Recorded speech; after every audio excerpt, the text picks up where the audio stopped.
నమస్తే సార్. నమస్తే madam. Sir అంటే ఇప్పుడు ఏం లేదు సార్. ఒక చిన్న డౌట్ ఉంది. ఎట్లా అంటే నా ఫ్రెండ్స్‌కే గాని, నాకే గాని మాకెట్లా అంటే ఒక 50,000 ఇన్‌కమ్ అనేది ఉందన్నమాట.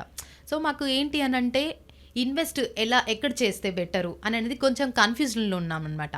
లైక్ కొన్ని యూట్యూబ్స్‌లో వేరేలాగా చెప్పడము, ఇన్‌స్టాలో చెప్పడం అవన్నీ చూసి కూడా కన్‌ఫ్యూజ్ అయిపోతున్నామన్నమాట. సో, దీనికి మీరేం చెప్తారు సార్? దేంట్లో ఇన్వెస్ట్ చేస్తే బెస్ట్ అంటారు సార్? అమ్మా, మొట్టమొదట మీ యొక్క ఇన్కమ్ అనేది 50,000 రూపాయలు అంటే దాంట్లో ఖర్చులు మరియు మీ యొక్క ఆదాయము రెండు కలిపి మీకు 50,000 రూపాయలమ్మా. మీకు స్థిర ఆదాయము అంటే నెట్ ఇన్కమ్ మీకు రావాలి అనుకున్నప్పుడు మీ ఖర్చులు దాంట్లో తీసేస్తే మిగిలినటువంటిది మీకు స్థిరమైనటువంటి ఆదాయం కింద వస్తుంది. మనము ఎప్పుడు కూడా ఇన్వెస్ట్మెంట్ ఏ దృష్టితో చేస్తాము అంటే మనకు ఫ్యూచర్ అవసరాలకి మనము ఇప్పుడు సంపాదించుకుంటూ ఫ్యూచర్ అవసరాలని కూడా మనము వాటికి ఏదైనా ఎమర్జెన్సీస్ వచ్చినప్పుడు వాటిని మనము ఎదుర్కోవాలి. ప్లస్ అలాగే ఒకవేళ ఫ్యూచర్ అవసరాలు గనగన మనకు తగ్గించుకున్నప్పుడు ఈ యొక్క లాభాలనేది మన యొక్క అవసరాల కోసం అంటే మిగతా అవసరాల కోసం అంటే హెల్త్ పరంగా కానీ, లేదా మనం ఏమైనా ఆస్తులు కొనుక్కోవడం ద్వారా కానీ, లేదా మన పిల్లలకి ఎడ్యుకేషన్కి ఇవ్వడానికి కానీ, లేదా మన యొక్క గోల్స్ ఒక ఇల్లు కొనుక్కోవడానికి కానీ దీని మీద ఆధారపడి మనము ఇన్వెస్ట్మెంట్ అనేది మనము చేస్తూ ఉంటాం నార్మల్గా. కానీ నువ్వు అడిగినటువంటి ఈ యొక్క 50,000 రూపాయలు ఇన్కమ్ వచ్చినప్పుడు మొట్టమొదటగా మీరు చూసుకోవాల్సినటువంటిది ఏంటంటే మీరు ఈ ఆదాయము మీకు కొన్ని తరాలు అంటే కొన్ని సంవత్సరాలు మీరు మామూలుగా ఉద్యోగం చేస్తూ పోయినప్పుడు పెరుగుతూ ఉండేది. సో దాంతోపాటు మీ యొక్క పెట్టుబడి అంటే ఇన్వెస్ట్మెంట్స్ అనేది కూడా పెరుగుతూ పోవాలి. First and foremost fundamental. Second fundamental ఏంటంటే మీరు ఒకవేళ పెట్టుబడి పెడుతున్నారు, లాభం వస్తూ ఉంది, కానీ ఆ లాభం అనేది కూడా మళ్ళీ ఖర్చులకి సరిపోతుందా లేదా అనేది చూసుకోవాలి. దీన్ని ఆలోచించినప్పుడు మనకు ఇన్ఫ్లేషన్ అనేటువంటిది ఒకటి మనకు వస్తుంది. ఒక ఐడియా. ఇన్ఫ్లేషన్ అంటే ఏంటి? ధరల పెరుగుదల. ఇది చాలా సింపుల్గా చెప్పవచ్చు. దీన్ని ఎట్లా చెప్పుతాము అంటే మీరు ఈరోజు మీ జోబిలో ఒక 100 రూపాయలు ఉంది. ఈ 100 రూపాయలని మీరు మార్కెట్కి వెళ్ళినప్పుడు ఒక 10 కేజీల కూరగాయలు వస్తున్నాయి అనుకుందాం. అంటే ఓ 10 కేజీల వంకాయలు వస్తున్నాయి అనుకుందాం. సో ఈరోజు మనకు 18 జూలై 2025. మీరు నెక్స్ట్ ఇయర్ అంటే సేమ్ 18వ తేదీ జూలై 2026కి మీరు మార్కెట్కి పోయినప్పుడు సపోజ్ 8 కేజీల వంకాయలే వచ్చాయి అనుకుందాం. అప్పుడు వంకాయల రేట్లు పెరిగినట్లేదు కదా. సో ఎంత పెరిగినట్లు? మీరు అప్పుడు ఫస్ట్ పోయిన సంవత్సరం కొనుక్కున్నప్పుడు 10 కేజీలు అంటే కేజీ 10 రూపాయలు. ఇప్పుడు మామూలుగా 8 కేజీలు వస్తున్నాయంటే 12.5 రూపాయ. 12.5 రూపీస్. ఓకే. సో ఎంత పెరిగినట్లు అంటే 10 కేజీలు తీసుకుంటే ఎంత అవుతుంది? 125 రూపాయలు అవుతుంది. అంటే దాదాపు 100 రూపాయలు ఉన్నటువంటిది మనకు ఇప్పుడు 125 రూపాయలు పెట్టి కొనుక్కుంటున్నాం. అంటే మామూలుగా 100 రూపాయలకి ఎన్ని వస్తున్నాయి? 8 కేజీలు వస్తున్నాయి. అంటే 25% పెరిగినాయి కూరగాయలు అన్నా. సరే, నువ్వు ఇప్పుడు 100 రూపాయలు అప్పుడు పెట్టుబడి పెట్టినప్పుడు ఈ సంవత్సరం లాభం వచ్చింది. నీకు లాభం వచ్చినది నువ్వు మామూలుగా నీ యొక్క సంపద క్రియేట్ చేసుకుంటున్నావు అంటే 25 రూపాయల కంటే లాభం వస్తే మీకు సంపద క్రియేట్ అయినట్ట, లేదా నీ ఖర్చులు మామూలుగా 25 రూపాయల ఖర్చులు పెరిగితే నీకు లాభం వచ్చినట్లా, అంటే నువ్వు సంపద సృష్టించినట్లా. ఎంత హై అయితే ఈ 125 రూపాయల కంటే కూడా హై అయితేనే అంటే నీకు ఏదైతే నువ్వు ఇంత ముందు ఉన్నటువంటి నీ లైఫ్ స్టైల్కి ఉంటేనే ఎక్కువ సంపాదించినప్పుడే నీ యొక్క సంపద నువ్వు సృష్టించుకుంటావు. దానికోసమే కదా మనం పెట్టుబడి పెట్టేది కదా. ఈ పెట్టుబడి పెట్టే విధానంలో మనకు ఎన్నో రకాలైనటువంటి అవకాశాలు ఉన్నాయి. మనము ఫస్ట్ ఒక బ్యాంకు తీసుకుంటాం. బ్యాంకులో savings account, fixed deposit, recurring deposit అనేటివి చేస్తాం. ఓకే. ఇది ఒక రకమైనటువంటి ఇన్వెస్ట్మెంట్ మొట్టమొదటగా మనకు మతికొచ్చేది. రెండో రకం ఏంటి? మనము బంగారు కొనుక్కుంటాం, లేదా మూడోది వచ్చేసి ఇల్లు కొనుక్కుంటాం, లేదా ల్యాండ్ కొనుక్కుంటాం. నాలుగోది వచ్చేసి షేర్స్ కొనుక్కుంటాం. ఐదోది వచ్చేసేసి మనము మ్యూచువల్ ఫండ్స్లో పెట్టుకోవాలనుకుంటాం. ఆరోది వచ్చేసి స్టాక్స్. ఈ అన్ని అసెట్ క్లాసెస్ అన్నింటినీ మీరు గమనించినప్పుడు మీకు ఫస్ట్ వేటిల్లో ఇన్వెస్ట్మెంట్ చేసుకోవాలనిపిస్తుంది అంటే టెంప్టింగ్గా మీకు బాగా కనిపించేది ఏంటంటే ఈ రోజుల్లో ఉన్నటువంటి పరిస్థితుల ప్రకారం అయితే గోల్డ్, రియల్ ఎస్టేట్ అంటారు, అవునా? కానీ ఒకటి చెప్తున్నాను, గోల్డ్ వచ్చేసేసి ఇట్స్ ఏ టాంజెన్షియల్ అంటే టాంజబుల్ ఐటమ్, అంటే మీకు కళ్ళకు కనిపిస్తుంది కాబట్టే మీరు మామూలుగా గోల్డ్ కానీ రియల్ ఎస్టేట్ మీద కానీ పెట్టాలనుకుంటున్నారు. రియల్ ఎస్టేట్ కాకపోయినప్పుడు మన అవసరాలకి డామినేట్ చేసినప్పుడు ఏమవుతుందంటే రోటీ, కపడా, మకాన్ అంటే మనకు ఇంటి మీద కూడా పెట్టుకోవడానికి అవకాశం ఉంటుంది. అంటే ఎక్కువ సంపాదిస్తున్నాం కాబట్టి మనకు ఫ్యూచర్లో మనకు ఇల్లు అనేది ప్రతి ఒక్కరికి అవసరం కాబట్టి మనం ఇంటి మీద పెట్టుకోవాలని చెప్పేసి మనము అనుకుంటాం. సో ఈ రకంగా మన అవసరాలకు తగ్గట్టుగా మనము ప్లాన్ చేసుకోవాలని చెప్పేసి చూస్తుంటాం. కానీ ఇక్కడ డామినేట్ ఏం చేస్తాయంటే మన కళ్ళ ముందు కనిపించేటి మనకు డామినేట్ చేసేదానికి అవకాశం ఉంటుంది. కానీ మీరు ఒకటి ఆలోచించండి, మనం పెట్టుబడి పెట్టేటప్పుడు ఒక పక్క ఖర్చులు పెరుగుతున్నాయి. ఈ ఖర్చుల్ని దాటి మనకు ఆదాయం వచ్చినప్పుడే మనం సంపదను సృష్టించగలుగుతాం. లేదంటే ఖర్చులు పెరుగుతున్నాయి, మీ ఆదాయం పెరుగుతుంది, ఏమవుతుంది? న్యూట్రల్, నువ్వు సంపద సృష్టించలేవు కదా. సో ఇలాంటి సంపద సృష్టించేటప్పుడు మనకేముండాలి? ఎక్కువ రిస్క్ ఉండాలా, తక్కువ రిస్క్ ఉండాలా? తక్కువ. అంటే తక్కువ రిస్క్, ఎక్కువ ఇన్కమ్ రావాలి. దీనికి మరి రియల్ ఎస్టేట్లో తక్కువ రిస్కా, ఎక్కువ రిస్కా? తక్కువ రిస్క్ కదా సార్. రియల్ ఎస్టేట్లో అంటున్నారు ఎక్కువ రిస్క్ కదా సార్. ఎందుకు రిస్క్ ఎక్కువ అంటే నేను చెప్తాను. ఎందుకు రిస్క్ అంటే ఇక్కడ జాగ్రత్తగా గమనించాలి. మనము రియల్ ఎస్టేట్లో మొట్టమొదటిగా మనము చూసుకున్నది ఏంటంటే పిఎల్ఓటి, ఫ్లాట్స్, భూమి. రెండవది ఫ్లాట్, ఎఫ్ఎల్ఏటి, ఫ్లాట్. ఈ రెండింటి మీద ఎక్కువగా ఇన్వెస్ట్మెంట్స్ అనేది జరుగుతూ ఉంటాయి. ఫస్ట్ భూమి దగ్గరికి వస్తాం. భూమి దగ్గరికి వచ్చినప్పుడు ఏమవుతుంది, నీకు ఒక ఎకరా భూమి ఉంది. ఒక రైతు, ఒక పల్లెటూరులో ఒక రైతు ఉన్నాడు. అది ఈరోజు సిటీ కిందికి ఏదో మున్సిపాలిటీలో కలుస్తుందనో లేదా సిటీకి దగ్గరగా మన సిటీ కూడా ఎక్స్పాండ్ అవుతుంది కాబట్టి అక్కడికి వెళ్ళారు.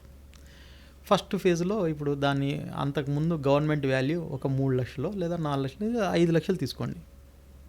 5 లక్షలు తీసుకొని ఇప్పుడు ఒక సిటీలో కలుస్తుంది లేదా మున్సిపాలిటీలో కలుస్తుంది అన్నప్పుడు ఒకటేసారి 10 టైమ్స్ పెరిగిపోతుంది. అంటే 5 లక్షలు ఉండేది 50 లక్షలకి ఇమీడియట్గా మార్కెట్ అయిపోతుంది. Within 2 months 3 months or within 1 yearలో కంపల్సరీ అయిపోతుంది. సో 50 లక్షలకు తీసుకున్నాడు ఒక పర్సన్. తీసుకొని మళ్ళా దాన్ని ఏం చేశాడంటే 5 కోట్లకు అమ్ముకున్నాడు. కానీ 5 కోట్లకు వితిన్ 1 yearలో అమ్ముకోగలరా? ఎంత టైం పట్టచ్చు? కనీసం అంటే 7-8 years పడుతుంది. అంటే టోటల్గా 5 లక్షలు ఉండేది 5 కోట్లు అవ్వడానికి ఎంత టైం పట్టింది? 8 + 1 9 ఏళ్ళు పట్టింది అనుకున్నాం. ఈ 5 కోట్లు 50 కోట్లు అవ్వడానికి ఎన్ని రోజులు పడుతుందమ్మా? చాలా, ఇక చెప్పలేము. చెప్పలేము కదా. అంటే నీకు ఫస్ట్ ఫేజ్ అంటే ఇనిషియల్గా అంటే కోర్ ఫేజ్లో ఉన్నప్పుడు నువ్వు ల్యాండ్ మీద ఇన్వెస్ట్మెంట్ పెట్టడం అనేది నీకు ఆదాయం ఇచ్చింది. నెక్స్ట్ ఒక్కసారి చేతులు మారినా కూడా కష్టపడి ఏదో నువ్వు సంపాదించుకున్నావు. ఆ తర్వాత సో ఇప్పుడున్నటువంటి రియల్ ఎస్టేట్ పరిస్థితి అది. ఆ రకంగా నువ్వు మామూలుగా మనకు హైదరాబాద్లో నేను 1985 నుంచి ఇప్పటి వరకు చూసుకుంటే ROI, రిటర్న్ ఆఫ్ ఇన్వెస్ట్మెంట్ అనేది ఎంత ఉందంటే 10 to 11%. సో ఇప్పుడు చెప్పమ్మా, అన్ని సంవత్సరాలు నువ్వు పెట్టుకొని నీ మనీ అంతా బ్లాక్ చేసుకున్నావు, ఇప్పుడు నువ్వు చేసుకోండి. ఇదేంటంటే మనకు మామూలుగా రియల్ ఎస్టేట్లో ఇంకొక పెద్ద ప్రాబ్లం ఏంటంటే మామూలుగా డెవలప్డ్ అయిన ఏరియాస్లో ఎక్కువ లాభాలు రావండి. గ్రోత్ ఫేజ్లో ఉండేవి ఎక్కువ లాభాలు వస్తాయి. సో గ్రోత్ ఫేజ్లో ఎప్పుడు ఉంటాయి? ఎక్స్పాన్షన్ అంటే సిటీకి అవుట్స్కట్స్ పోయే కొద్దే నీకు మామూలుగా ఎక్కువ లాభాలు వచ్చేదానికి అవకాశం ఉంటుంది. సో సిటీ మధ్యలో ఉండే వాటికి అవకాశాలు రావు. ఇది రియల్ ఎస్టేట్ పరిస్థితి. Second, coming back to the బ్యాంకులో మనం అనుకున్నాం. ఇప్పుడు సేవింగ్స్ అకౌంట్కి ఏమో <3% ఈరోజు, అంటే 2.75, కొన్ని 2.9, ఇంకా 3% ఇచ్చేటివి ఉన్నాయి. మ్యాక్సిమం 3%. అదే ఫిక్స్డ్ డిపాజిట్స్కి వస్తే 6%. కానీ ఇప్పుడు అది కూడా తగ్గిస్తున్నారు. ఎందుకంటే RBI రేట్ కట్ సైకిల్ మనం స్టార్ట్ చేసినప్పుడు ఇప్పుడు 5.5కి వచ్చేసింది. అంటే ఇంకా తగ్గడానికి అవకాశం ఉంది. అంటే 6% నుంచి ఇంకా తగ్గడానికి అవకాశం ఉంది. ఓన్లీ మనం 6% సీనియర్ సిటిజన్స్ది మ్యాక్సిమం 6% ఒక సంవత్సరానికి అని చెప్పి తీసుకుంటాం 6%. అదే రికరింగ్ డిపాజిట్ అయితే మామూలు 6.5, ఒక 0.5% ఎప్పుడు ఎక్కువనే ఉంటుంది. సో ఇప్పుడు ఇక్కడ 3%, ఇక్కడ 6%, సేమ్ బ్యాంకే, సేమ్ ఇన్వెస్ట్మెంటే, మరి ఎందుకు వస్తుంది? బికాస్ ఫస్ట్ దాంట్లో మీకు ఫెసిలిటీస్ ఇవ్వడం వల్ల మీకు ఏం చేస్తున్నారు, ఎప్పుడు కావాలంటే అప్పుడు మీ డబ్బుల్ని మళ్ళీ మీరు బ్యాక్ తీసుకోవడం కాబట్టి తక్కువ ఇంట్రెస్ట్ అని చెప్పేసి ఫెసిలిటేట్ చేస్తున్నారు కాబట్టి మీకు తక్కువ ఇంట్రెస్ట్ ఇస్తున్నారు. First thing. సెకండ్ పాయింట్కి వచ్చేటప్పటికి ఫిక్స్డ్ డిపాజిట్. మీరు ఒక 10 లక్షల రూపాయలు బ్యాంకులో పెట్టినప్పుడు ఫిక్స్డ్ డిపాజిట్ ఒక సంవత్సరం నుంచి 5 సంవత్సరాల వరకు పెట్టుకున్నప్పుడు ఏమవుతుంది, టోటల్గా బ్యాంకు దగ్గర 10 లక్షల రూపాయలు లాక్ అయినట్లేగా, అంటే మీ డబ్బులు మీకు ఉన్నట్లేగా ఖచ్చితంగా. సో ఈ 5 సంవత్సరాల్లో 2 విషయాలు మీరు గమనించాలి. ఒకటి, మీరు ఇంతకుముందే మనం అనుకున్నాం ఒక 100 రూపాయలు మన దగ్గర ఉన్నప్పుడు నెక్స్ట్ ఇయర్కి ఎంత పెరిగింది, ఎంత మన అవసరాలు ఎన్ని పెరిగినాయి, 25% వరకు పెరిగాయి. అట్లా ఈ ఇన్ఫ్లేషన్ అనేది ఒక మనిషికి మనం క్యాల్కులేట్ చేసుకోవడానికి, ఒక ఉద్యోగస్తుడు కానీ కరెక్ట్గా క్యాల్కులేట్ చేసుకోవడం ఏ పద్ధతి అంటే, మీరు మీ యొక్క రోజువారీ ఖర్చుల్ని ఒక ఎక్సెల్ షీట్ తీసుకొని ఈరోజు నాకు ఇంత ఖర్చు అయింది, ఈరోజు నెక్స్ట్ డే ఇంత ఖర్చు అయింది అని ఒక సంవత్సరం పాటు మీరు మేనేజ్ చేశారనుకోండి, మీకు ఒక నెలలో పెరుగుదల ఎంత ఉంది ఆన్ యావరేజ్గా టోటల్గా ఒక సంవత్సరంలో ఎంత పెరుగుదల ఉంది అనేది మీకు ఒక అవగాహన వస్తుందా?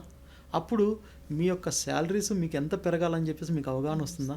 అలాగే మీ ఖర్చులు పెరిగి మీ శాలరీలు కన్నా పెరగకపోతే మీరు నిజంగా జీతం మామూలుగా ఉద్యోగం చేసేటప్పుడు మీ పరిస్థితి ఏంటి? సో మీరు సంపాదించింది ఖర్చులకే పోతుంది అనేది కదా దాని అర్థం. సో అప్పుడు మీకు రియల్ ఇన్ఫ్లేషన్ అనేది మీకు తెలుస్తుంది. మనకు పేపర్లో వచ్చేసేసి <5% వచ్చింది, లేదా 5% వచ్చింది, లేదా తగ్గిందే పెరిగింది 1%, 2% జరుగుతుంది. కానీ మీ యొక్క పర్సనల్గా మీరు ఖచ్చితంగా ఈ రకమైనటువంటి పద్ధతి ఆలోచించినప్పుడు మీకు నిజంగా ఎంత అంటే నేను పెట్టుబడి పెట్టినది ఎంత ఆదాయం సంపాదించుకోవాలనేది మీకు జరుగుతుంది ఖచ్చితంగా. సో మీకు ఒక ఐడియా వచ్చింది, ఇన్ఫ్లేషన్ని మీరు ఇంత బీట్ చేయాలి అని చెప్పేసి మీకు ఒక ఐడియా వచ్చింది. ఒక సపోజ్ 10% వచ్చింది. మీరు సంపద సృష్టించాలి అనుకుంటే మీరు 10% కంటే ఆదాయం ఎక్కువ వస్తేనే కదా. ఇప్పుడు బ్యాంకుల్లో మీరు చూసుకుంటున్నప్పుడు 6%, 6.5% మీకు హెల్ప్ చేస్తాయా? చెయ్యవు. పోనీ ఇన్సూరెన్స్ సెక్టర్ ఏమైనా మీకు చేస్తుందా? ఇన్సూరెన్స్ సెక్టర్ అనేది డిఫరెంట్ ఐడియాలజీ. ఫస్ట్ ఏంటంటే, మీ కుటుంబంలో సంపాదించే వాళ్ళకి ఏదైనా జరిగినప్పుడు ఎమర్జెన్సీగా మనము ఒకరు సంపాదించే వాళ్ళ ఆదాయం లేదు కాబట్టి మనకు అంతకుముందు కూడబెట్టుకునేటటువంటిది అమౌంట్ అనేది మనకు ఉపయోగపడే విధంగా చేసినది తప్పితే ప్రాఫిట్ గురించి కాదు. ఇన్సూరెన్స్ అనేది ఇట్స్ ఏ ఇన్ష్యూర్ అంటే inside assurance, inside assurance, that is called insurance. అంటే మీ యొక్క ఫ్యామిలీలో నీకు ఇన్సైడ్ అష్యూరెన్స్ అంటే నీకు కొంత అష్యూరెన్స్ అంటే నువ్వు కూడబెట్టిన దాంట్లో నుంచి నీకు ఇచ్చేటువంటిది insurance. It's not for the profit first thing. So insurance అనేది ఇన్వెస్ట్మెంట్కి కాదు. ఓకే, రియల్ ఎస్టేట్ అనేది కూడా ఉన్న ట్రెట్ చెప్పాము, బ్యాంకుల్లో ఉన్న ట్రెట్ చెప్పాము. బ్యాంకుల్లో ఇంకొక ట్రెట్ ఉంది యాక్చువల్గా. మీకు నేను జస్ట్ ఎగ్జాంపుల్ మాత్రం చెప్పు.